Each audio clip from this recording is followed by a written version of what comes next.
It was November of 2006. I was a 16-year-old kid living in the town of Altoona, Iowa. I went to bed early one night because I had to work the early shift at McDonald's. As I slept, I had a dream that I was running through downtown Des Moines, but I wasn't on a jog. I was running from something. As I ran around the corner of a building, I came face to face with my pursuer. A tall man wearing a trench coat and a top hat stood in front of me. The only thing visible of his face was his eyes. They were abnormally large with black pupils, and it looked at me as if it wanted something. After what felt like hours, he reached out his bony hand, as if he wanted me to go with him. I woke up violently from my dream, and after catching my breath, I peered around my room to see if I was safe.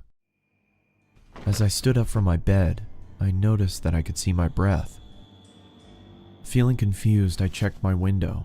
It was latched shut. I then walked over and checked my vent. I could still feel warm air coming from it. As I sat back down on my bed, I tried to figure out what exactly was going on. That's when the figure from my dream appeared at the foot of my bed. I scrambled back to my headboard. "What do you want?" I asked, trying to hide the shakiness in my voice. With the same bony finger, it pointed at me. Growing up in a religious home, I believed what I was looking at was a demon. I told the creature to leave. It just waved its finger at me, and with a low voice, it spoke to me. "Never leave.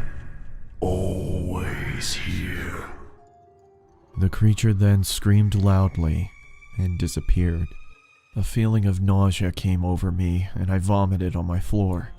The last thing I remember was cleaning myself up and waking up to my alarm. It's been about a month since I had seen the top hat wearing man in my bedroom. The Christmas season was in full effect. My parents weren't home because they got invited to some kind of event, so it was only me and my 3 sisters at home. I had to wake up early in the morning for work, so I decided to go to sleep.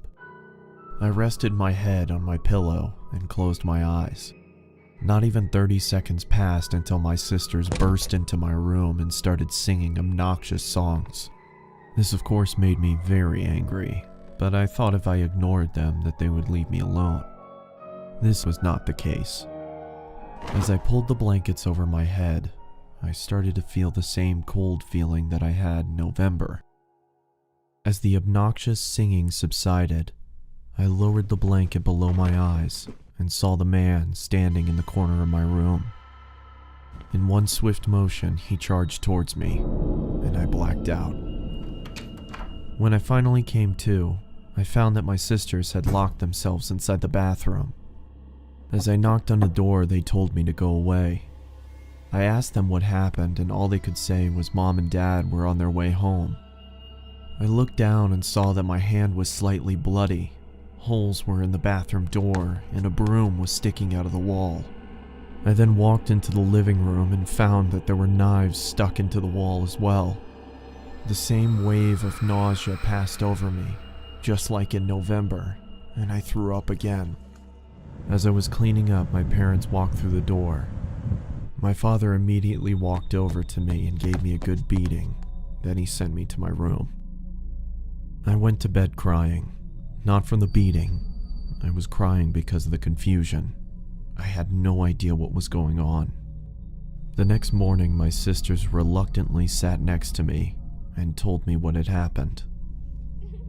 They said I got angry and chased them down and tried to hurt them.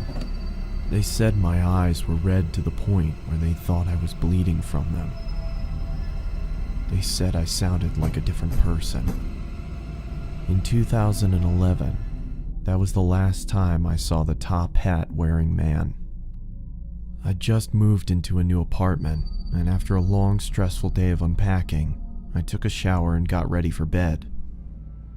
As I started to drift off, I could feel that cold feeling again. I lifted my head and saw the man standing in front of me.